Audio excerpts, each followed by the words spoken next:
Chapter 4. Natasha, leave the poor guy alone, said Jane. If he doesn't want to tell us, he doesn't have to. Lou looked at Jane, looking thankful. Stonewall looked at her necklace. It hadn't stopped glowing, but she was slowly touching the ground. Stonewall could also hear a voice inside her head. Follow the track of blue, and it will lead to where it shone. Retrieve what lies beneath. Deliver it to its rightful place. The song was slow and calm, yet Stonewall could feel the sorrow in the voice. It echoed inside her head as the last note finished. Guys, I'm hearing this weird song in my head. Are you alright? Asked Lou, reaching forward as she stumbled into a wall. I'm fine, but my head hurts like it's on fire. That's not good, said Loon. Obviously, said Natasha and Jane together. Stop shouting, will you? Stonewall asked, walking over to a smooth stone and sitting down. She held her head into her hands, wishing the pain would stop. There must be a reason it led us here, said Jane, searching for a secret entrance or something. Why, may I ask? Asked Natasha, sitting down next to me. 'Cause in stories there is always a reason, she replied. What's the voice telling you? Asked Lou, approaching Stonewall. It's a song, actually, she answered. It said follow the blue to the place it shone. Blue? Yeah, I don't even know what that means, Stonewall said, looking down at her still glowing necklace. I don't understand. Why? Am I some heroine or something? Well, you are to me. What? Stonewall asked, staring at Loon. Nothing, he said quickly. Hey guys, look at this. This is glowing, called out Jane, pointing at something they couldn't see. Shall we go and look? Asked Loon, getting up and holding out his hand for her. Loon, I'm not a lady or a damsel in distress. I can do things myself. She got up and walked over to her friends, Loon in tow. What is it? She asked. Don't know, but you wanted something blue and shining, replied Natasha. She pointed out the hallway lined with stones that glowed eerily as Stonewall approached. Jane picked up one of the stones that lay among some scattered rock where the wall had crumpled. Cool, right? It looks dangerous, said Stonewall, taking a step back as Jane held the stone up to her face. It's got a connection with the counterpart, Loon whispered in awe. Is responding to your magic as well. Should we follow them? Asked Jane, putting the stone inside her pocket. We shall, said Loon, walking forward. Hey, since when did you get to make decisions for the team? Asked Natasha, glaring. And Jane, get the stone out of her pocket. You're not my mom, Nat. You can't tell me what to do. Song, it's got louder, Stonewall said. What song? Asked Natasha and Jane.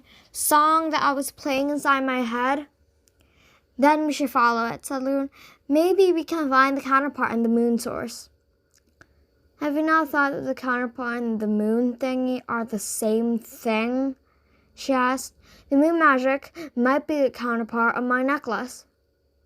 That's not possible, said Loon, looking thoughtful. Why not? Demanded Natasha. The counterpart of the moon drop was destroyed centuries ago, he explained.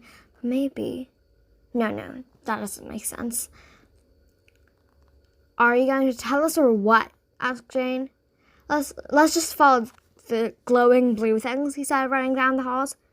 Wait for me, cried Jane, running after him. Ugh, said Natasha, and she ran after her. Are you coming? Yeah, coming, Stonewall cried. We've been walking forever, cried Jane. It's been 20 minutes, Jane. 20 minutes, said Natasha, who was in front of the group. Well, it sure feels like 20 hours, said Jane, who was second. Loon, being the weakest and the slowest, was walking slowly behind Stonewall. She looked back at him and slowed her pace. Hey, you all right? Fine, he panted. I don't think you are. To be honest, I'm not. I know. Hey, Stonewall patted him on the back. Come on, Natasha and Jane aren't going to wait forever. Sure, my lady, Stonewall. Loon, Soon they arrived at a door with a moon symbol on it. How do we get in? Asked Jane. Simple. Grab the door handle and pull, answered Natasha. Well, true, but this door might be cursed. Why would anyone curse a door? Someone asked matter-of-factly. Let's just go in, said Natasha, stopping Jane from explaining the reason. She turned the door handle slowly and opened the door. See, it's not cursed. The others followed in after her. I don't like it here, said Jane. What is this place? Someone asked, looking around. I don't know, answered Loon, picking up a book off a nearby shelf. The book he picked slowly changed shape. The cover became a huge hat. The pages seemed to flutter out of the book and form a dress. Long bookmarks were floating around them, as if protecting the words from leaking out. The letters formed a face, which was smiling down at us. Welcome to the Enchanted Library of Oster, said cheerfully. I must be crazy, said someone, staring at the talking whatever it was. Talking book? Well, what was a book? We all are, replied Jane, staring at the book human and all. Why, dear, it's rude to stare, huffed the book. You can see, asked Natasha, shocked. The book, clearly offended, flew off toward another bookshelf. Wow, a talking and flying book, squealed Jane.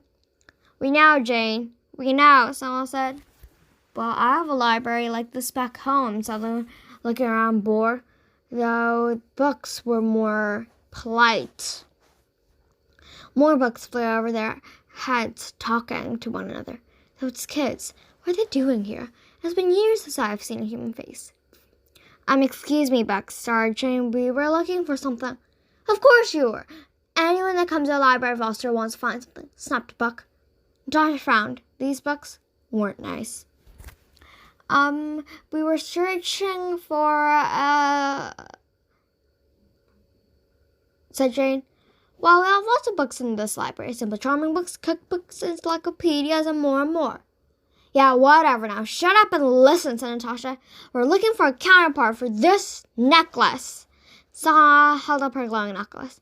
I haven't seen such powerful magic since the days of darkness, exclaimed the book, and flew over to the others and started talking to them. Yes, it sure is. We can't tell them. Hey, we're right here, you know, shouted Natasha. We know, young wizards, snapped the book. Wizards? Someone asked. I'm not a wizard. Sure, you're a girl. Of course you're not. More like a witch, I presume. I'm not a witch, either. The book ignored her and started to talk to Jane instead. We cannot provide the counterpart you're searching for, but we can give you a clue. What clue? Asked Jane. Follow the stream to the mountain's peak. There, but you'll find a key. Follow the blue and find something new. Why is it always a riddle? Groaned Natasha. Maybe it's a fantasy thing, Saul commented.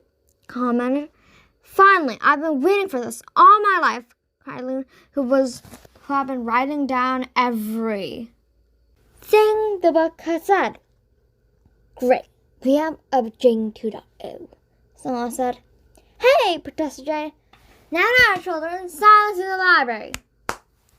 Stop treating us like 10-year-olds, said Natasha. Yeah, Sungha agreed. Very rude, aren't you? Snapped the book. Says who? She mumbled. Says me, shouted the book. Someone was getting sick of this annoying, rude, and probably more than 100-year-old books. Hey guys, I'm sick of this place. Let's just get out of here, she said, turning to the gang. That's so cool, exclaimed Jane. She got her phone and took a picture of some flying books. This is a keeper.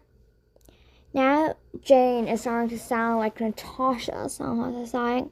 Hey, cried Natasha. Now where is Loon? Someone ignored them and went up to the second floor of the library and found Loon reading a book. Let's get out of here, she said. Nessa, look. She showed her the page he had been reading. There was a picture of an elegant woman, and underneath was some strange writing and illegible language. It's your necklace, he said, pointing out the glowing object hanging around the woman's neck. Wow, so does it say anything about it, Loon? I can't even read a single word in the whole page, she said. Can you? It says here that the source of the necklace is not clearly known, but they say the glowing is caused by a strong magic similar to it. Cool, so can you explain what the counterpart is? I don't know, but I think I'll need to read the rest to be sure.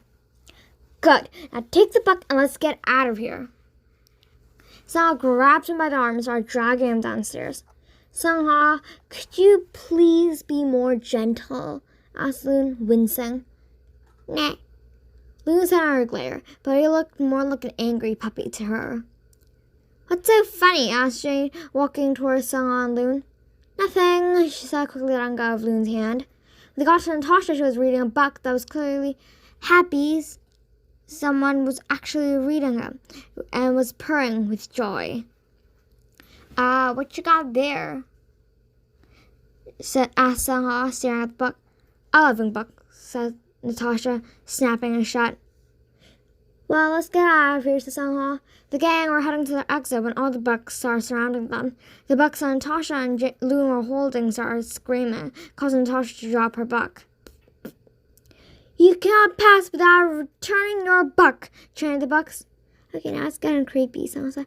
We gotta go. Go where? Asked Natasha. We're surrounded. Wait, I got this, exclaimed Loon. He held up his finger and drew a strange rune in midair. Burn! A huge burst of flame erupted from his palm, nearly giving Jane a serious burn. What are you trying to do? Burn us alive? Sungha shot, pulling Jane away. Natasha sent Loon a glare. I was trying to burn the books, said Loon, trying to calm the fire.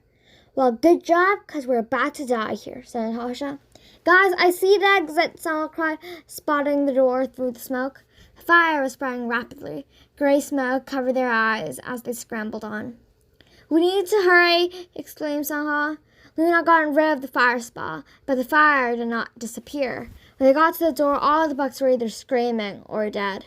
Thankfully, the book that had the information about the necklace was safe in Loon's bag. She's still rampaging. The book won't shut up, he cried. Sungha looked back at Loon. Hey, Buck, if you can't hear me, you better stay quiet or we'll burn you too. The Buck seemed to understand Sungha's aggressive threat. Slowly but steadily, they headed for the exit. Their sight was blurry thanks to rapidly spreading smoke, and their crouched stances didn't really help with their search. Are you sure this is the way? Asked Jane, feebly feeling around for the door. Unless the door has legs, it should be there, said Sungha. Guys, you're wasting oxygen, said Natasha. What's oxygen? Asked Loon. Sungha stopped herself from explaining the whole speech on what is oxygen and looked around for the door. There, she said, pointing. But how? Asked Natasha. I was sure. Maybe magical libraries have magical doors. Come on, said Jane. They hurried toward the door, avoiding burning furniture and falling books from the air. The fire has spread to the upper stories, making the smoke darken and heat up the whole place. The door won't budge, shouted Jane, wrestling on the handle. Let's run at it together, said Sungha. 1, 2, 3. They rammed up the door and slammed it shut. You okay, asked Sungha? Yeah, I'm gonna be fine, said Jane. Now that's going to give me some nightmares, said Natasha. Wow, I feel sorry for those books, said Jane, getting up. Yeah, panted Sungha. No thanks to you, Loon, snapped Natasha. There was no response. Loon? Called Sungha, looking around. I thought he was behind me. Uh-oh, said Natasha. Did we just leave Loon behind? We have to get him out, said Sungha. He'll get burned to death. No, cried Jane. Natasha, Jane, get over here and help me open the door. Loon will probably be unconscious by now. Are you going back inside, said Natasha. That's insane. But we can't just leave him to die, said Sungha. You might die, said Jane. We're running out of time. When the door opens, I'm going to go inside and pull out Loon, okay, said Sungha, forcing herself to stay strong and keep control. Here, said Jane, holding up a cloth. Wear this like a mask. Should be better if it were wet, but we don't have time, said Natasha. Sungha pressed the cloth over her nose and mouth. Ready? Asked Sungha. Yeah, said Jane. Let's do this, said Natasha. Natasha and Jane pulled the door open. If you don't come out in 1 minute, I'm coming in after you, shouted Natasha over the roar of the fire. Don't worry, said Sungha. I can do this. Sungha dashed in. The place was full of smoke. Wooden beams from the upper floors were falling down. Most of the books were already dead or dying. She looked around. She coughed through her mask as dark smoke filled her lungs. "Loon!" she called. "Where are you?" She looked around. Tears started coming as her vision blurred. Her lenses weren't going to last long after this. She looked around more frantically. Smoke made it impossible for her to make out anything. "Loon! Loon!" she cried over and over. No answer came. She walked in, deeper and deeper. Then she heard a cracking noise. She looked up to see a flaming beam falling. She screamed and dived out of the way. I almost died," she cried. She scrambled away from the burning wood. Her clothes were damp from the sweat, and her face reddened by the heat. Tears filled her eyes, but now not just from the smoke. "I can't go on," she whispered. I just can't." She took a step backward. She couldn't leave Loon in this place. She couldn't let him die. Jane paced back and forth. She couldn't help thinking about all the worst things that might have happened. If someone got burnt, what if Loon was already dead? What if they were already... Jane, Natasha grabbing Jane's hands firmly in hers. "Stop. Nah, what if they are in danger and we are just out here, just watching?" "Calm down. Someone said she could take care of herself. And I promise, if she didn't come out in a minute, I'll go in. You too." Jane nodded slowly, regaining her calmness. "You're right, but you can't wait." Someone stumbled as she walked towards the door. She tripped and fell on the ground, hard. She looked down. "Loon?" she whispered. She had tripped over her friend's unconscious body. She hoped that he had only fainted. She turned him over. His face was smudged with sweat and his clothes were burning a little in parts. With the cloth she had been using to protect her face, she swatted out the flames until they were out. She tried to call out for Jane and Natasha, but her voice was rusty and hoarse. "Help!" she croaked out. She gripped onto Loon, soot stained her face, but she didn't care as tears washed it away. The fire was growing bigger and bigger. She didn't know what to do. Her legs were shaking so much. She didn't even want to move. "Guys, help!" She hugged Loon tightly. She didn't want to die. She needed to go home. The heat and the cracking sounds grew closer and closer. "Sangha!"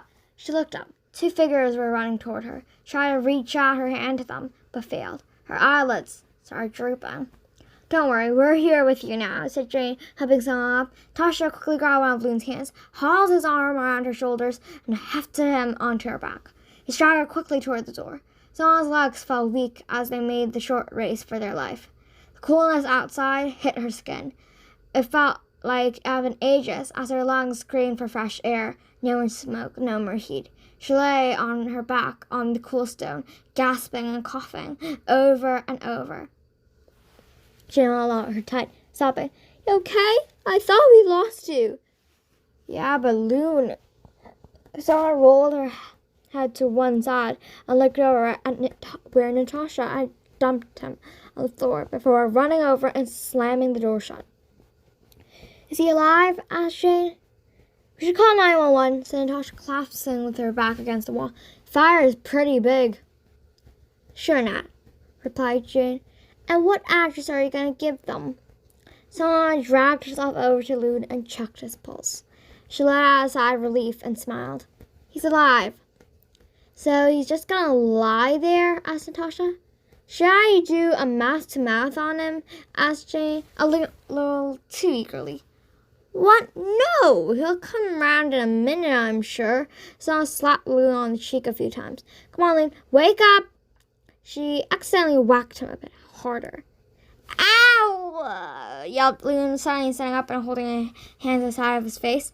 "Sangha!" protested Jane. "He deserved this," mumbled Sangha, "for causing this mess." "I was only trying to help," sulked Loon. "Please, never try to help us again," said Natasha. "Natasha," said Jane, "that's not very nice." So Natasha shrugged and started to brush the ash from her darkened hair. "Loon, I know you meant well, but no magic spells for now," said Sangha. "I'm sorry," said Loon, now crying. "Oh, don't you cry," said Jane, now about to cry with him. Natasha rolled her eyes, but went to comfort Jane anyway. "Calm down, Jane."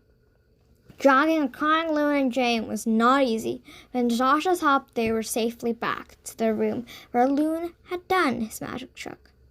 Now, Sarah panted, we can finally get out of here. She and Natasha lay down on the sofa. Loon, who had calmed down, was sitting next to the circle he had drawn. Should I? Asked Loon. Sarah weakly nodded. I guess. "Da fuck," said Loon. Jane looked up at the sound of a magic spell. The other girls stood up and looked at the magic energy forming a door. "Cool," said Jane. "What a fantastic light show," said Natasha, staring skeptically at the forming door. "The best transportation spell you got is a door?" someone asked, face palming. Loon laughed nervously. "In we go, ladies." No," said Natasha. "You go first." "What? Oh, no," said Loon. Natasha started pushing him toward the door. He looked like a kitty refusing to take a bath. Someone smiled slyly and opened the door for him. "In you go." Natasha gave him a last push and he tumbled through the door. "Is he okay?" asked Jane. Natasha peered through the open door. "Look, he's not dead," she said. "Oh, thank goodness," said Jane, and she jumped through too. Someone went through next because she still seemed suspicious about this magic. The bright light blinded Sunlaw's eyes. She could finally open her eyes. She could see Luna and Jane standing in front of her. "It's totally safe, huh?" Sun asked. Soon Natasha fell through the door, which was located in the ceiling. "Loon," she said, "why is the door on the ceiling?" "The same question I would be asking," said a woman's voice. A tall woman with bluish-green hair stared down at them. "Loon, I believe you brought company," she said, glaring at him. They can be trusted, I think," he said, bowing. "Gee, thanks," said Natasha. "You think we can be trusted?" "What?" exclaimed Jane. "Of course we can be trusted." "Bring them to my study." And with that, she disappeared with a snap. Loon let out a breath. "Loon, who was she?" someone asked, frowning. "She isn't very nice." "How come everyone we meet has a bad temper?" said Natasha. "Well, the old woman was nice. So was Cookie and the cartman," someone pointed out. "Yeah, besides them," said Natasha. "I'm Loon," said Jane. No response. "Who was she?" someone asked Loon again.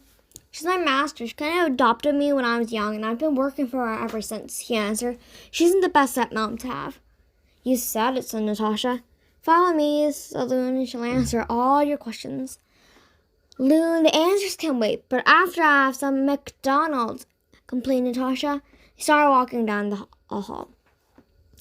"Ladies, welcome to the Tower of Wizards," said Loon, showing them the most wonderful and magical sight. The tower itself was a huge cylinder. The walls were made out of gold and gave the whole place a warm glow. The glass windows were huge, and on every floor there were people wearing long robes and carrying books and scrolls. "Wow," exclaimed Sung-ha.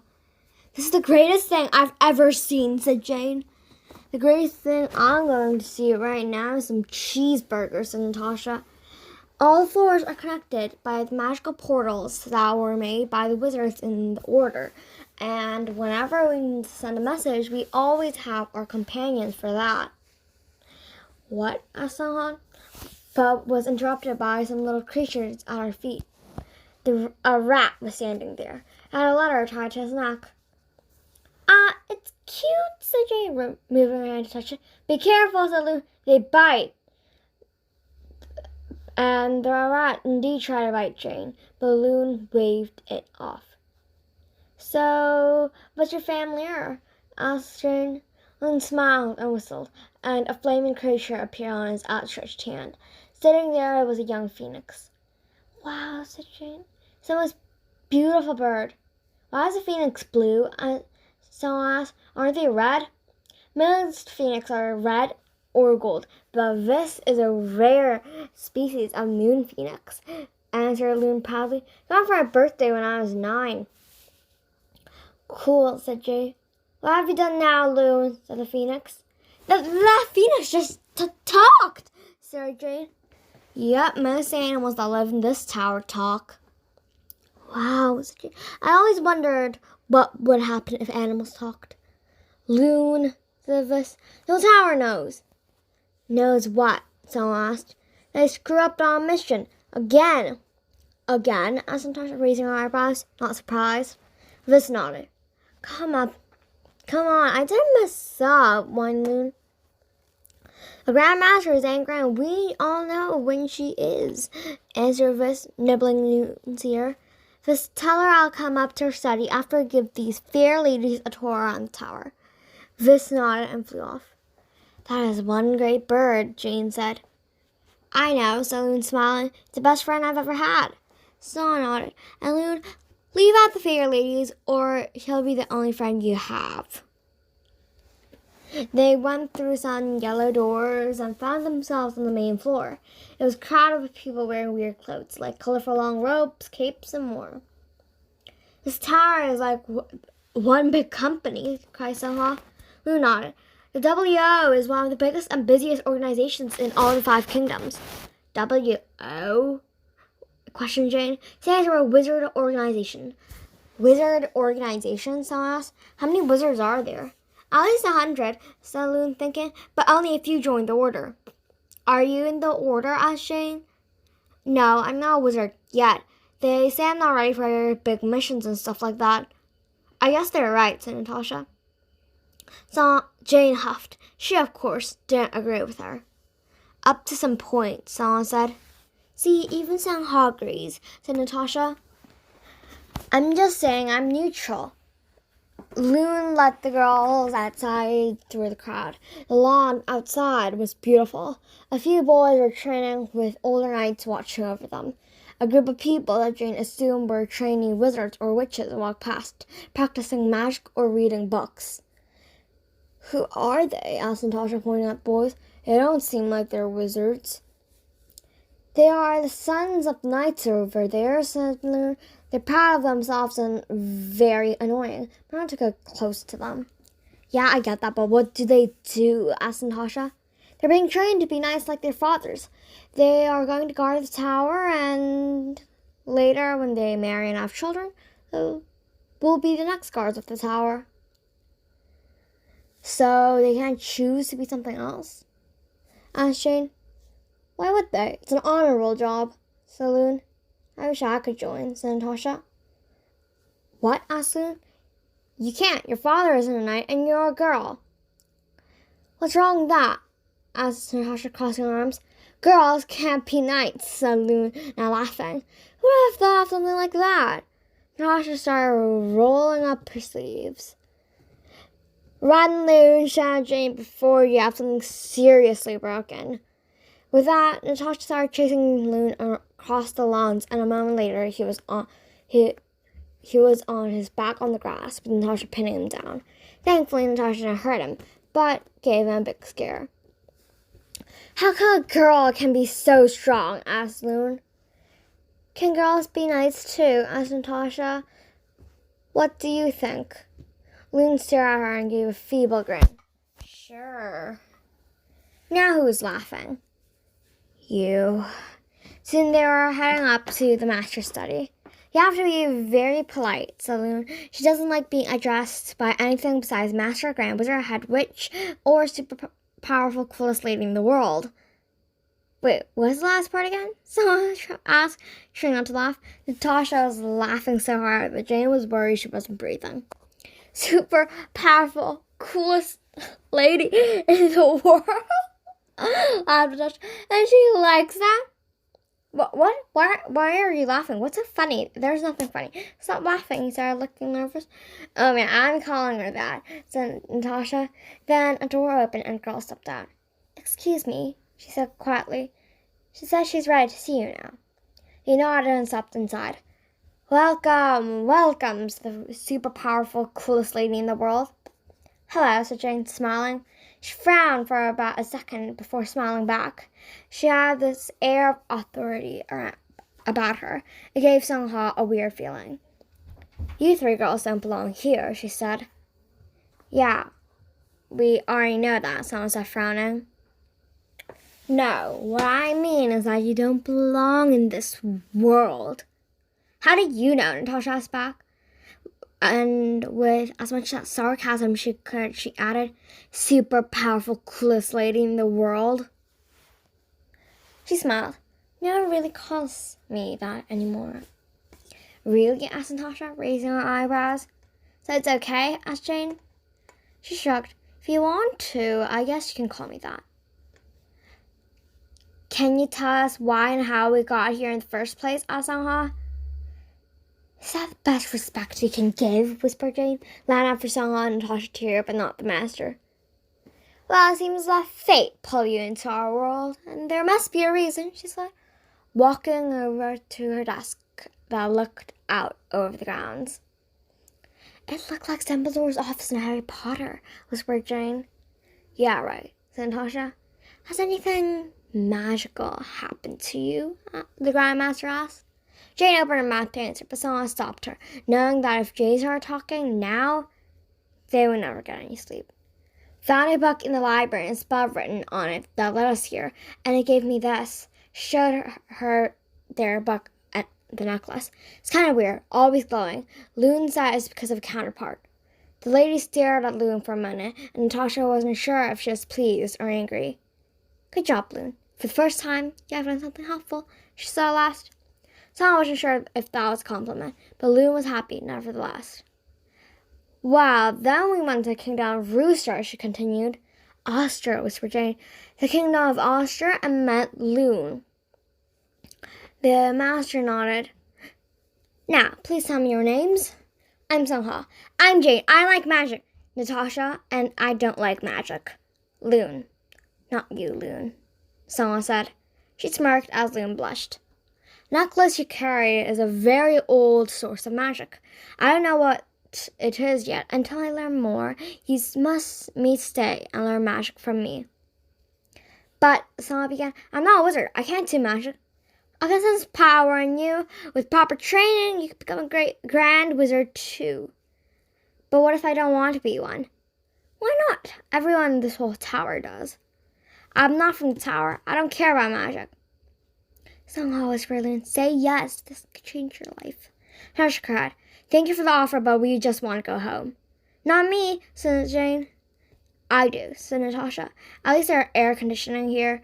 The inn we slept in yesterday was boiling. I don't know how to send you back, but we can work together on this matter. Are you trying to bribe me into learning magic? It's the only way. Fine, I'll help you, under one condition. What? My friends get to stay and learn stuff too. The master looked surprised. If you want, I can make arrangements. So, girls, what do you want to learn? Well, I want to learn magic, said Jane. I want to learn how to fight, said Natasha. You're saying, asked the master, confused. I'm saying that I want to be a warrior. The people won't accept a girl knight. I don't care, said Natasha, shrugging. Who cares what they say? Silence. The master looked surprised and impressed, but Natasha thought she saw a dark shadow over her face. Very well. I can't believe you get to use magic and I don't, said Jane. Well, it's not like I want to, said Sangha. It's going to be so hilarious to watch. The scientific Sangha Jin, casting spells and waving wands, smirked Natasha. Shut up, said Sangha, giving Natasha a push. The three girls were being escorted to their room. Male servants stared at them with weary eyes. When they finally arrived, he turned and bowed. Hope you have a nice day. The Grand Master will call for you soon. Do we have to give him a tip? Whispered Natasha. Thank you, said Jane. They were in their room, which was bigger than Sangha's whole house. Jane jumped up and down on the bed with excitement. I can't believe we get to stay in a place like this! But still no internet, said Natasha. I mean, I kind of hoped a magical tower would be different. Jeez, there is no pleasing some people, said Jane. Natasha put down her bag and started to unpack. Guys, I think we have a problem, she said, not looking up from her bag. Please don't say that your iPad's broken or something, said Sangha. I think it's something worse, said Natasha. What is it? asked Jane, moving closer to see. Sal leaned in too. They both gasped as they stared at the bag. There was a giant blue cushion. It was covered in scales. It had furry wings. Is that the dragon we saw at Cookie's house? Asked Sungha.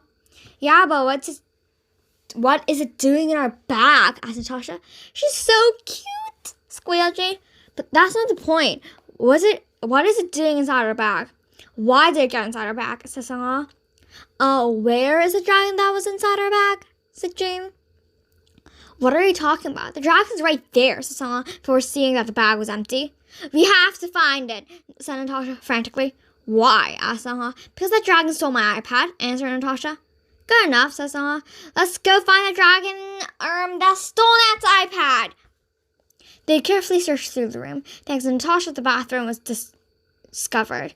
But they couldn't find the dragon. After 30 minutes of searching, Jane found a small wardrobe. Guys, I found the dragon, cried Jane, running toward them.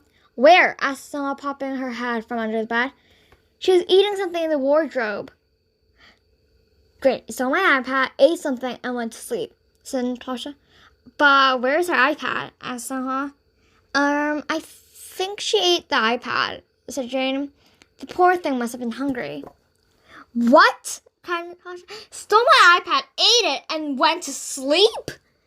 Yeah, I think so, said Jane. Dragon opened her eyes slowly. The eyes were hard, black stones, but somehow she had a cheerful, innocent look like a puppy. Hi, said Jane, reaching out for the dragon. What's your name? It's obviously you can't talk, Jane, said Natasha.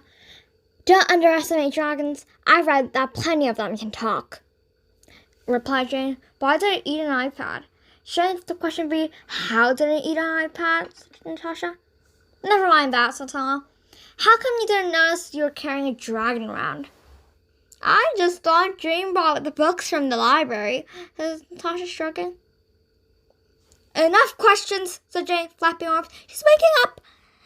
The dragon's belly was soft and white, while the rest of its back and wings were magnificent blue. Okay, dragon, I'm Jane and these are my friends. Why did you follow us? The dragon just stared at her. Right, so you don't know, said Sungha. Dragons can't talk or understand us. There is no point trying to talk to it. Then why do people try to talk to dogs, asked Jane, or cats as the same thing? We have to help her get used to us and train her. Oh, so it's like how to train a dragon 101, said Natasha. I hate animals, especially scaled winged ones that ate my iPad. Why are you so obsessed with your iPad? It's not like you can use it, said Sungha. It doesn't matter if I can't use it. It was my brother's, pouted Natasha, and now all our memories are inside the stupid dragon's belly. Don't be so hard on her, cooed Jane, hugging the dragon. It didn't know anything. Guys, we should call Loon. As much as I hate to ask him to help us, he's the only one who knows how to handle magical creatures like this, said Sungha. And here I thought this was the one handling Loon, said Sungha. I'll go get him, said Jane, jumping up, causing the dragon to fall into the bed. Oops, sorry. After Jane left the room, the dragon curled itself up again and went to sleep. Does that thing do anything other than sleep? Muttered Natasha. Yeah, said Sungha. She stared at the dragon drooling on the bedsheets. It's disgusting, yet it reminded her of a cat. She bounced into the room, dragging Loon behind her. I found him, she cried. How is she so strong? Said Loon. Ha, you didn't know? Jane's been training with her uncle since she was 7. She won the youth archery contest 3 times in a row, said Natasha. Stop that, said Jane. I wasn't that good. Just did my best.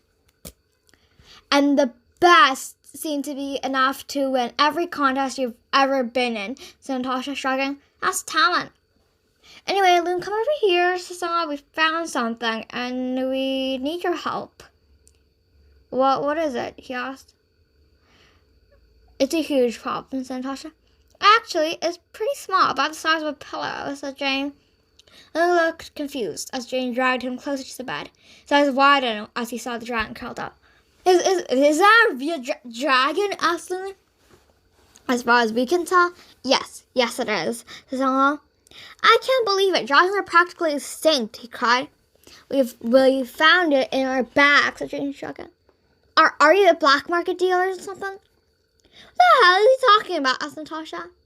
I think Loon thinks we stole the dragon, said Natasha. Yeah, I get that. But why is he thinking that we stole it? Said Natasha. Dragons have been gone since the dark times, said Loon. How did you find one? Like I said, we found it in a tavern where we were staying and somehow it got to our bag. Somehow. Amazing, said Loon. What kind of dragon can it breathe fire? Is it he or she? Well, I'm thinking that the dragon is only in the hatchling state. It's too young to breathe anything, if you ask me. But we are lucky we might be able to see it breathe fire or ice in a few months. So we get to have a pet? Said Jane. No, said Song. Why not?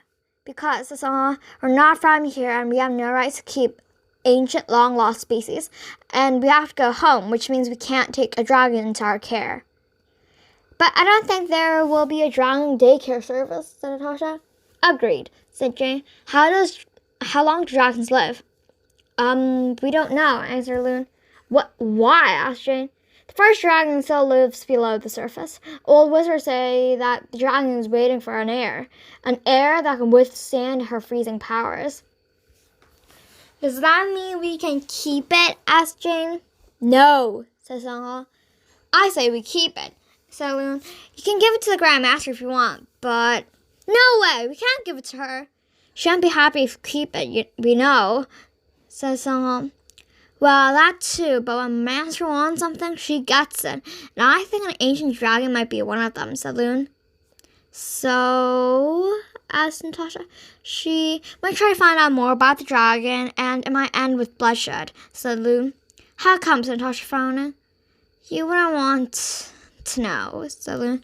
Anyway, I have a book about ancient dragons. It doesn't say much, but let's hope it will be useful. The next morning was uneventful. The girls got up and had breakfast, but the servants would not let them leave them alone. They kept nagging about how they should use proper spoons and forks. Natasha wasn't very happy about this. Would you please leave us alone? She's holding a knife up at this point, so the servant instantly shut up. Thanks, whispered Jane. Natasha just shrugged.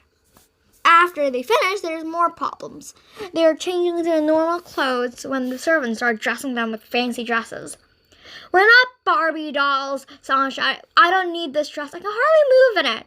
Yeah, what's with you guys and jewels? My dress is heavy, snapped Natasha.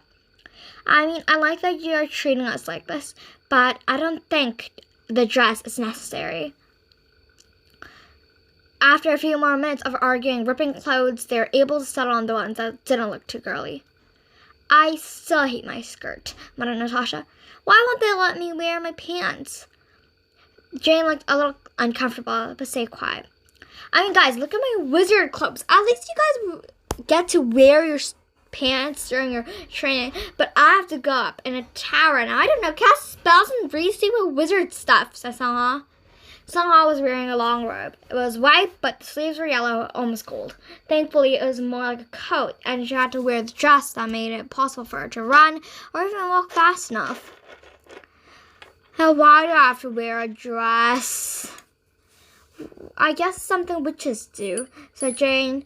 Well, I'll see you around. She walked off to the grounds with Natasha. Saw nodded and looked away. Saw her walking down the hall, trying to find her way around. Hey, lady, Sangha. Loon, just stop, said Sangha, crossing her arms.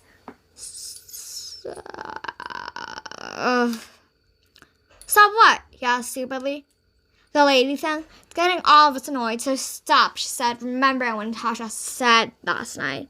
Or there will be consequences. Lean stayed quiet after that. He led her through the halls, passing old wizards carrying scrolls and bottles of stuff that didn't look suitable for drinking. What do you think I'm going to learn today? Well, you'll start in the beginning like I did, he replied. Then you get to learn cooler stuff like creating fire or making potions. Which you suck at. I can brew potions very well, he huffed, and I'm not that horrible. Right, you tried to burn us alive. It was an accident. They arrived at the tower with endless stairs. The wall was lit by magical lanterns shaped like weird frisbees. The narrow windows showed a forest that went on and on. Not a single cloud could be seen in the sky. So I felt relieved that she did not have to go to school or anywhere outdoors in this hot weather.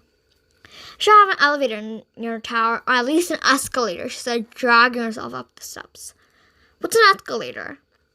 It's just stairs that move on their own, so we don't have to walk.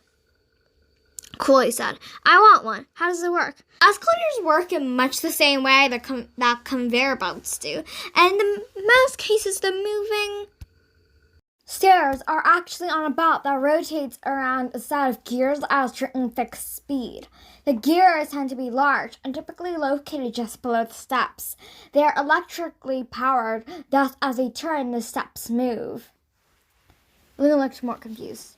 Sorry, what? Then the door opened and a swirl of magic dragged them into the room. When Sungha looked up, she saw the Grand Master sitting there. I hope she won't do that regularly, she grumbled. They were in the library flying books. Great. She didn't need another stack of books that wanted to insult her every move. Besides, they reminded her that Luna committed literacide or bibliocide or whatever you called killing books. Well, by accident, but still. Don't worry, these books are way nicer than the ones you've met, whispered Luna. One of the books flew over, and then another and another, until they were surrounded by books. They were peppering them with questions. Who are you? What are you doing here? What a pretty young girl. Sungha was starting to get annoyed, but the master chased them away. They fluttered away to their original places, peeking at him.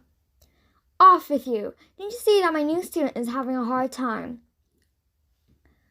Welcome to the great library of the tower, she announced dramatically. She spread out her arms as if presenting them with a huge birthday present. Yeah, I can see that, Sungha grumbled. She sat down on a chair opposite the master. Luna sat down next to her, looking nervous. So the first lesson today is opening our soul. What? Why do I need to open my soul? Your soul is the source of your magic. Every breath you take in and out carries the power from the sun and air into your soul. To harness that power, you need to open it. When that happens, you got to send the energy to your hands or any part of your body. That is what we call magic.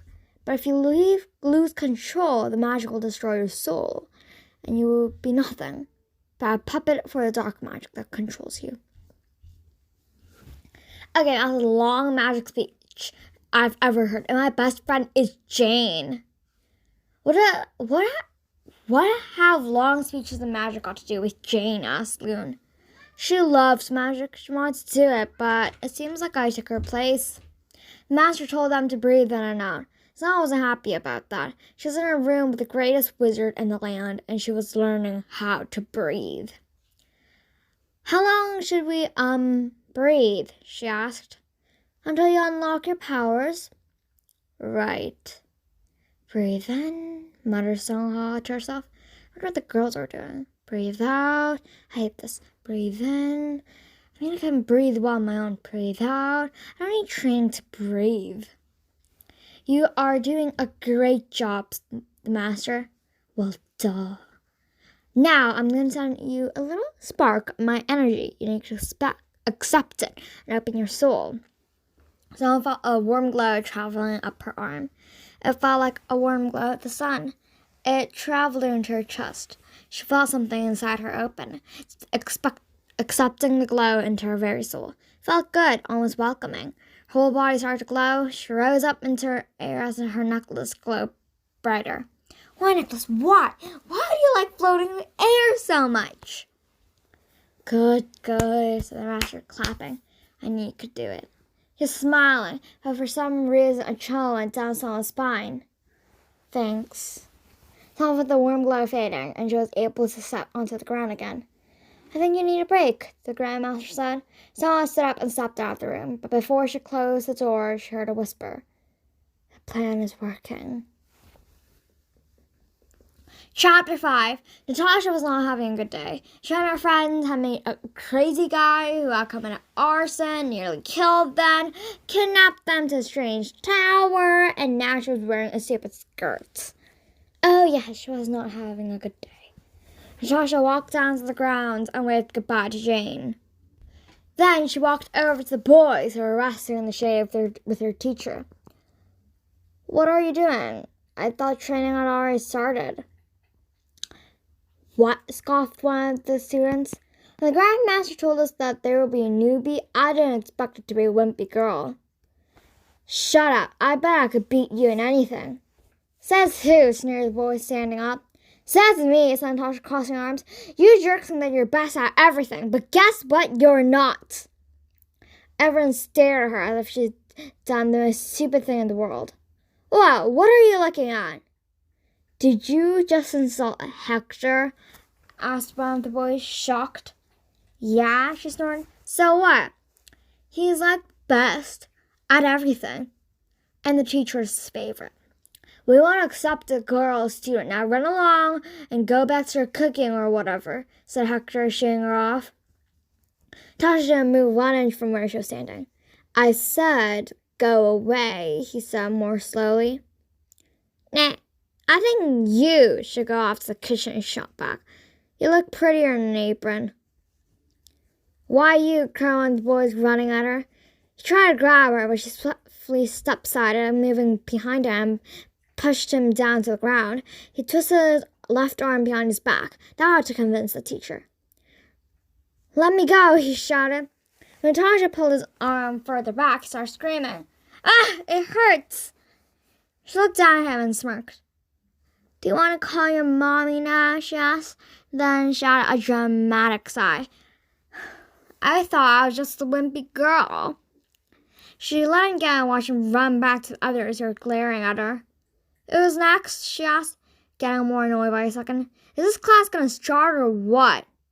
A few boys ran off while others dragged their feet onto the field. The teacher didn't seem very happy as he stared down at Natasha. "Now follow me," he snaps.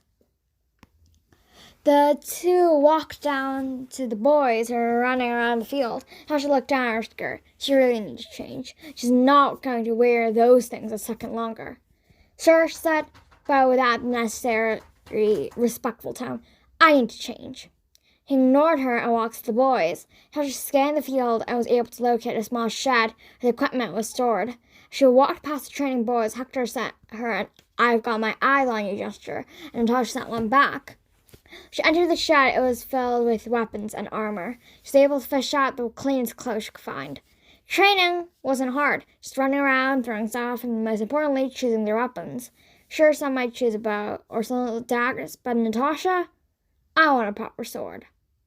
"No," was the teacher's short reply. "Why not?" "Can you please stop nagging about everything our teacher's saying?" said Hector. "It's not like you can use it." "Oh, yeah? Want to see me try?" "Yeah, right. Unlike you, my father has already let me get my own sword and armor." "What does your overprotective daddy have to do with it?" she shot back. "She had parents like that, and she hated every bit of it." "Shut up, girl," he said, walking toward her. Hector was one of the taller kids among the 9 in training. Tasha was the tallest among the friends. They didn't have any trouble looking each other in the eye.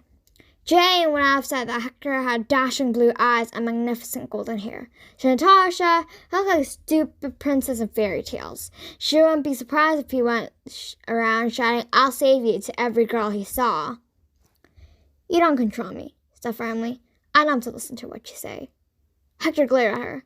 "You really are a pain in the neck, aren't you? Always nagging about everything." "Please, I can be much worse." "That's enough, girl," cried the teacher, walking between them. "You must thank the Grand Master for his generosity, so that you are capable of using a sword at your age."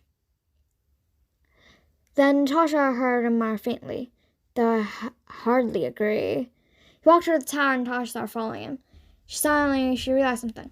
"What do you mean? Haven't I made myself clear?" "No, you said the Grand Master was a he." "So? It's a she." He looked like she had said he had heard the most unholy thing in his life. So the boys, who were listening intently to their conversation, sat right up. "Don't you dare insult the Grand Wizard again," growled the teacher, glaring down at her. "We are talking about the same person, right?" Natasha asked. Loon's mom, the most powerful wizard in Evermore. I forbid you to speak more about the wizard, he growled at her, or there will be consequences. Then he walked away. Natasha followed him, silently, but that didn't mean her brain was quiet. Why was the master being addressed as male? She, of course, a she when Natasha met her. Unless she's tricking them. All of them. Of course she'll pretend to be a wizard. No one except a female witch to rule them. What a coward hiding the truth. Run away from who you are. The Grand Master didn't seem so grand to her. She seemed nothing but a fake. When Natasha looked up from her thinking, she saw two familiar people standing in front of her. Jane, Sung-ha. Natasha, cried Jane, rushing toward her. The training style is getting my own bow. Cool, right? Yeah, I'm getting my own sword, but what's Sung-ha doing here? Asked Natasha. Getting your wand? No, said Sung-ha. The master's busy today, so I have a day off. This is Loon. Oh no, said Natasha. Let's just hope Loon won't do anything crazy. Agreed, said Sung-ha. But where are we? Asked Jane, looking around. They were in an empty shed. It wasn't a small one either. The roof was high above their heads, and they could see holes in the walls. Some random grass grew from the dirt floor. Well, a voice came from the shadows. Certain places need to be hidden, and besides, what's the point of the one's secret weapon if it's not hidden? A boy was walking toward the girls, smiling sheepishly. Tasha was sure he wasn't there before. It's like he came out of nowhere. Who are you? Asked Natasha, stepping in front of her friends. They were on their guard, while someone was. Jane, on the other hand, staring the boy up and down. Did I do something wrong? He asked. No, said Jane, smiling. Jane, cried someone. Now we can trust him. He won't hurt us, said Jane. He's a blacksmith. Yep, cried the boy, and he clapped his hands. And like magic, though it probably was, tools started appearing on the walls. Tables and shelves appeared. The floor seemed like it was expanding under their feet. The ceiling was getting higher, and the walls were repairing themselves. Ancient-looking books were everywhere. The boy was smiling as he walked up to one of the desks. On it, there were test cubes and flasks filled with strange, colorful liquid. Who are you? Asked Sung-ha, and the room finished revealing its true form. The boy bowed dramatically. Welcome to my lab, home, and workshop. I am Faborn. The boy was wearing a brown sleeveless shirt with matching pants. Both of them looked old and were burnt in some places. He had thick gloves and belts that held tools and patches. Natasha thought Loon had many belts, especially brown hair was a mess. He had leather goggles around his neck. You're a blacksmith? Natasha asked. You're like 10. I've been training since I was 5, she shot back. I'm 12, thank you. Anyway, said Sung-ha, walking to one of the shops. You live here? Yeah, the wizard allowed me to stay here. Faborn's face darkened for a second and then brightened again. It happened in such a flash that Natasha thought she'd mistaken it. So, you're gonna make weapons for us? Squealed Jane. Natasha looked around at the whole mess. It was crowded with books and weird-looking objects. What are these? Asked Sung-ha. I was always interested in machines and science. Of course, she wanted to know how. It was a difficult and slow process. Sweat dripped from Sung-ha's forehead. Her finger trembled as it slowly drew the most important rune in her life. She felt her soul grow more powerful. So below, her mouth moved without her command. What?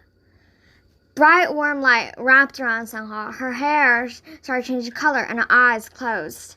Energy flowed through the air and the rune shone brightly. We'll see you soon, Barn of Stillen. Sung-ha! Sung-ha opened her eyes. Loon's worried face was looking down at her. Are you okay? You fainted. And what was that? He asked, giving her his hand. I don't know, but I heard this voice. And look at your hair, said a quivering voice. What? Sung-ha's perfect black hair was now blonde, like golden blonde, bright gold. No, my mom's gonna kill me. What am I going to do? No, you're beautiful. Seriously, you know that's not what I mean. I think it's returning to its normal color, said Sungha. Loon nodded. Yeah, it sure is. That's the most beautiful rune ever, said Loon. Sungha held her head in her hands. Her voice sounded oddly familiar. Well, we should go down now. Why? Asked Sungha, looking up as Loon picked up his tools. You've been out for a while. Yeah, right. For only about 3 minutes. It's lunchtime. The tower's dining hall was huge. It was grand like a palace and bigger than Sungha's entire house. Natasha is not happy sitting with a bunch of sweaty boys at the same table. She looked around to see if one of the girls were anywhere near. Natasha, now come over here, shouted Jane, waving from where she was sitting. Coming! When Natasha sat down, she quickly shoved all her food into her mouth. Mind your manners, Natasha. Easy for you to say. That teacher's nuts. You don't even let me take a break. She gulped more water down. She looked toward the entrance and saw Loon and Sungha walk in. Hello, ladies, said Loon, sitting down. Sure, replied Natasha. So cold as ice? Laughed Loon. What did you expect? They made her the frozen queen, remarked Sungha, taking a seat next to Loon. Please don't talk about that, mumbled Natasha, blushing scarlet. She was called by that stupid nickname for a cold attitude to her boys, and sometimes even to her girls, too. Natasha ignored any flirting. Their school started thinking Natasha had a frozen heart, so they made her the frozen queen. Elsa vibes, anyone? How's training? asked Sungha, turning to Jane. Well, I'm not allowed to use the bow for War Mamie, but I'm learning fast. They said my aim was perfect, but I have some trouble concentrating. How's that even possible? asked Natasha. I have no idea, said Jane, smiling. Did you learn anything new? New spells, cool runes? asked Jane. I know, but something weird happened, said Sungha, and she explained what happened in the library. And my hair turned blonde. Blonde? Natasha nearly spat out the water she was drinking, which led to non-stop coughing. Wow, and you call me emo. At least this time the library was safe, said Jane. She's really pretty, said Loon. Did I just say that out loud? Natasha looked sick while Jane stared at him. Cool, cried Jane, beaming. I've never heard of anything like that, said Loon, taking out a sick book. I mean, I've seen hundreds of elemental source tests. I've never seen anything like that. What's an elemental whatever you said? Asked Jane, looking curious. It means your source of magic, which is a certain type of magic a wizard is great at, and the exact source they borrow magic from. Think of it as more like a special skill. So what is my source? Asked Sungha. I have no idea, said Loon, opening the book and flipping through the pages. There are 7 main elements that are important in magic. Fire, water, air, shadow, light, and moon, which can only be fought with light magic, which is called the sun element. And there are also 3 elements that are kept secret. So what are they? Someone asked. I just said they are kept secret. There might be a clue, says Jane. Loon looked over the page and started reading. The 3 main primal elements were forbidden to use for their strong power and energy. The 3 sources are sun, moon, and time. Wow, I never read about this before. Time, someone told herself. What kind of element is that? There isn't much information about it, said Loon, his face almost buried inside the book. Maybe it's like time traveling, suggested Jane. Natasha shrugged and got up from the table. Have fun figuring out weird magic spells. I have to go. They waved her goodbye. Soon Jane got up from the table too. Good luck, and don't forget to tell me later. Saw looked over at the page where Loon was reading, not like she could understand a word that it said. So, are you going to tell me something? Or right, said Loon, surprised. So, it doesn't say much about what time elements do, but I've heard that there is a very old legend that was told in the northern lands. What is it? that there's a special device that can rewind fate and time itself. Wow, so what is it? I don't know. I can't even remember where I heard it from. Outside, it seemed as if this was going to take them nowhere, as if someone hid all the information away. We can't give up. I have to find a way to use my magic, so someone getting up. The only way we can return home. Any luck this time? I saw stepping into her room. It had been a week since Sawa's elemental test. She and Loon tried almost everything to find out the mystery, but they weren't able to find any useful information. Nope, nothing. So I thought, how's that even possible? Searched through the entire library, asked every wizard and witch in the tower, and even asked the animals about it, but still, nothing. There are just some things you can't learn by looking it up, said Jane. Just know. So I'll continue reading a thick book that Luna given her. Have you guys wondered what our parents are doing? Asked Jane. No, said Natasha. Why? I mean, we've been here for a while. Don't you think they'll be worried about us? Well, my parents will be hopping mad, said Natasha, shrugging. I wonder if they'll even notice I'm gone, said Sangha. I want to see my dad, said Jane. He must be worried sick. Natasha couldn't understand Jane's way of thinking. Why would she worry about what her parents would think? All they wanted to do was keep them sheltered from the world, just protecting them from the realities of life. I don't even know what I'd say to them when I go back, Jane said. Should I tell them about our adventure? What? Tell them we burned down a magic library? Asked Natasha. No, cried Jane, frowning. We learned how magic. We met Loon. We even learned how to fight. It's not like our parents are going to believe it anyway, said Natasha. Saul nodded. What Natasha said was true. They might, said Jane. They won't, said Natasha, frowning. They might, they won't. Might, won't. Guys, Saul said calmly, you're acting like children. She started, Natasha. Did not, did too. Saw sighed and slowly walked out of her room. Her friends could be very childish sometimes. She walked past some old paintings and up the golden stairs. She came to a wooden door that dangled dangerously on its hinges. There were also shoe marks on it. Warning, constant explosions and dangerous chemicals in the air, said the sign on the door, and Saw laughed at the last part. P.S. Please don't kick open the lab door.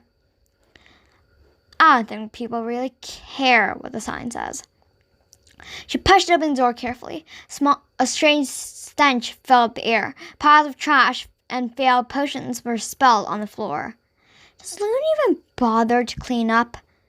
Saw walked past more racks of mysterious ingredients for potions. Saw! Cried Loon, holding a flask that held blue liquid. Hey, said Saw, don't come any closer. This is a very sensitive moment. Okay. Then, without warning, the liquid began to bubble. I mean, I finally did it, said Loon, not realizing the flask was about to explode. A loon, said Sangha.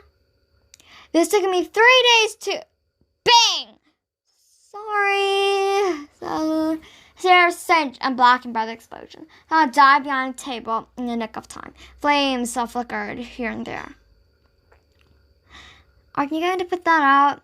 Right, he said, and drew a ruin toward the table. Aqua! Splash. A wave of water splashed down the table. Sangha frowned. Was that necessary? Loon shrugged and started to pick up the wet things from the table. It was worth it, though, said Loon.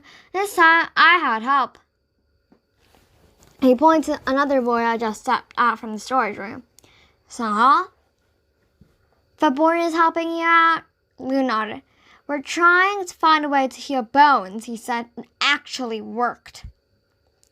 He pulled off his goggles and showed Sangha a bird in the cage. See this little guy? Asked the boy. I found her in the woods today. Her wing was broken, but we healed her. You two used her like a lab rat? Asked Sangha, frowning. Lab rat? Said Loon. Well, it's not like we can break a human bone, the boy mumbled. It's actually a bird, not a rat. So, what if something went wrong?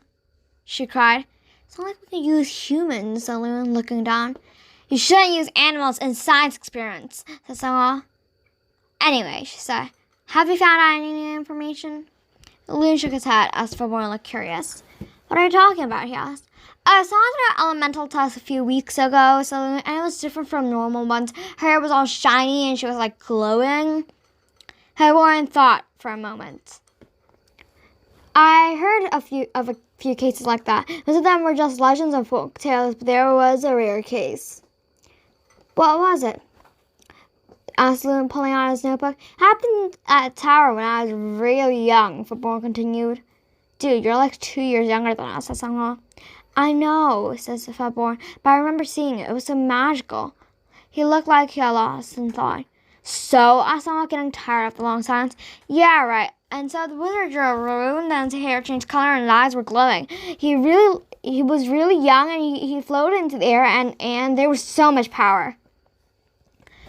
Well, that happened to me. What does it mean? It did? He asked, looking frightened. Yeah, why? Asked Sungha. Nothing, he muttered.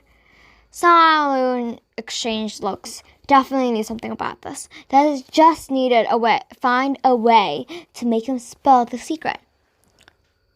When was the test held? Asked Sungha. When I was about 4, Faborn replied. So it happened when I was about 6, thought Loon. Why don't I remember anything? Who was there when it happened? Sungha asked.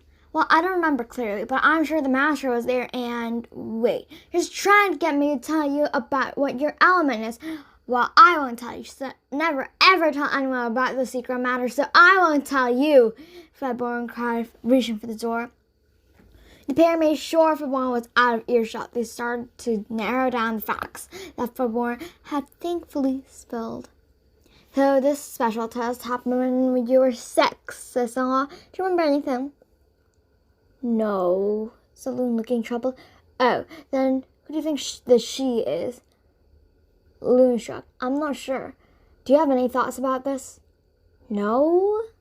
Sungha face palmed, seemed like she had to figure out this mystery all by herself. But there is only one person in this tower who can be mentioned as she by Faborn, he said. Yeah, every female in this tower. Yes, but no. Said Loon, looking serious, which was a rare scene for Sungha. My mother. Why? My stepmom kind of brought me to the tower when he was just a baby. I don't remember seeing him, but they say he had been locked inside the lab for years. Do you remember anything else? Asked Sungha. Loon shook his head again. Well, if the Grandmaster's trying to hide something from us, we need to find out why. Sungha said, me and my friends aren't planning to stick around any longer than we have to, so let's get to work. Seemed like they had awful luck when they were trying to find something out, Sungha concluded. She and Loon weren't able to find a single bit of information they needed. Why? Screamed Natasha. Why do we have such horrible luck? Natasha sighed. Her friend was hopeless. What's wrong with my hair? Cried Jane one morning. What's wrong with your hair? Asked Natasha, who was getting her shoulder guards off. I just asked that, said Jane. Guys, can you please be quiet? I'm trying to read, said Sungha, glaring at them from over the book she was holding. This is a disaster, said Jane. Look at my hair. It looks perfectly curly and long, said Natasha. That's not it. My hair's all dry and mushy. What's mushy? Asked Sungha. Anyway, said Jane, that's not the point. I think it's because we haven't had a nice shower with shampoo for a month, said Natasha. The closest thing that we have for shampoo was salt. Salt! I mean, it helps. Better than no salt, said Sungha, shrugging. Yeah, but thanks to that, my hair smells salty, said Natasha. Salt doesn't have a smell, said Sungha. Well, it smells of something, said Natasha. That's hilarious, said Jane, laughing. That's what happens when you wash your hair with salt water every day, said Sungha, smiling. But it's about time to cut it, said Natasha, running her hand down her hair. Come on, where's the fun in that? Asked Jane, pulling out a comb from her pocket. Why do you have a comb in your pocket? Asked Sungha. For emergencies, said Jane. I don't think Willie comes for emergencies, said Natasha. You never know, said Jane. Now come here. Save me, cried Natasha. She was dragged from the mirror by Jane. So, what do you think? Asked Jane. Should I do her hair? Oh, definitely, said Song. Well, what are you two talking about? Asked Natasha. Don't worry, you'll see for yourself, said Jane, smiling wickedly. Natasha stared into the mirror 10 minutes later in dismay. Seriously? Asked Natasha. What? It looks nice, said Jane. It's too girly, said Natasha. It looks gorgeous, you mean, said Jane. No, I mean what I said. The song glaring at Songhua through the window, who was laughing hysterically. The girls had grown so much after their arrival. Tasha had nearly mastered her short sword, which was a huge deal in the tower. Jane's archery skill had improved so rapidly her teacher was sure his student was a genius. Meanwhile, Songhua was not very happy with their situation. Being stuck in the library every day was not very healthy. You should give up, said Natasha. It's not like a clue will fall from the sky. Suddenly the door opened and Jane walked in. Guys, I have news! What is it? Asked Natasha. Babor wants us to see us in his lab. Now? Asked Sala, sitting up. Maybe he had decided to spill his beans, she thought. No, he said we had to wait until the sun's going down. He wants to meet us when the moon is over the tower. Don't these people have a clear meaning of time, grumbled Natasha? It means we have to look out the window every hour. I think it's very romantic, said Jane. Jane is 2 years younger than us, said Sala. Jane shrugged and smiled ear to ear. Sala hoped the sun would move faster. The moon loomed over them. Sala woke Jane, who was lying next to her, fast asleep. Tasha was already dressed and was at the door. Jane looked out the window and gasped. We should get going. Shh, said Natasha, peeking out the door. You would know we shouldn't be out of our beds. They sneaked past the fainting guard, who Natasha hopefully put to sleep. Natasha, whispered Jane as loud as she dared. What? Asked Natasha, pushing the unconscious guards out of her way. When they were out on the grounds, they pulled up their hoods. Doesn't this remind you about the night we sneaked out together? Asked Jane, smiling. Yes, said Natasha, smiling back. You guys came up to my room with a bedsheet ladder, when you could have just used the door. It was Jane's idea, said Sala, smirking. I was so scared back then, climbing a bedsheet to my best friend's bedroom. True, said Jane. I don't know why I even thought of that. When they reached the door to the lab, there were lights shining from the gap under the door. They could also hear faint voices talking rapidly. Who's in there? Asked Jane, taking a step back. I have no idea, said Natasha, stepping up and slamming open the door. Natasha! Cried Fabor. Your ladies are here too? Asked a familiar voice, which is too familiar for Natasha's liking. Loon? Cried Jane, rushing over and hugging the wizard around the neck. Oh, so the whole gang's here. Commented Sala. Shh, said Loon and Fabor. You guys have no idea how angry the guards can be about sneaking out at night, said Loon. Oh, so you're saying you tried this before? Asked Natasha sarcastically. Loon just laughed nervously. So, what do you want to tell us? Asked Sala. Well, paused Fabor. Well, what is it? Demanded Natasha. And I hope you make it quick because the guards will be waking up soon and not that matters. Tasha rubbed her fists, making both boys flinch. I just have to warn you, said Fabor, seriously. Why? Asked Jane, looking worried. All of you are in grave danger, continued Fabor. You have to run away. Now, the faster the better. Yeah, I would like an explanation before running away from the safest place on Earth, said Natasha. Well, we're not on Earth, said Jane, so... Never mind that, Sala. What do you mean by our lives being threatened? Please, I beg you, don't tell anyone what I'm going to say, said Fabor, pleading.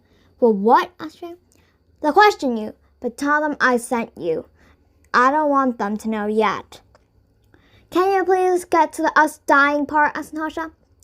Right, so I know you came from another world, said Fabor calmly. How? Asked Sala, her eyes wide. Show me. The same person who kidnapped me from my family, said Fabor. She tricked me, so I'm going to help you, okay? All these things I've done for you are a lie, a fake. Wait, who's she? Actually, her name is Nita Shannon, the most powerful witch in the tower, said Jane, his eyes blazing. Jane gasped. Really? The boy and Lou nodded. She wants your magic. She's trying to do something with all magical laws forbid. And to do that, she needs your powers. So the boy walking towards the stairs. Follow me. They walked out the door and opened the attic door, revealing a large room with books and strange-looking sounds. Her power source is not normal. Your power was sealed away in the dark time to prevent anyone from using it for evil. But some of the magic remained, which was used by the light priests.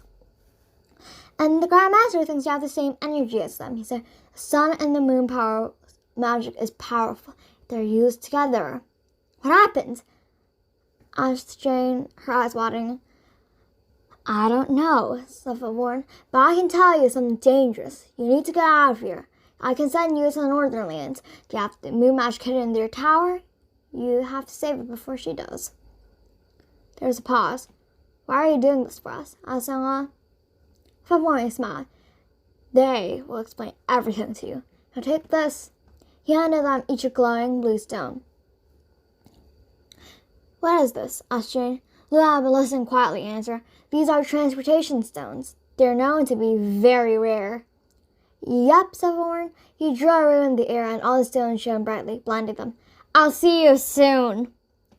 Sona looked around as the world started spinning. Colors began merging into each other, and then nothing.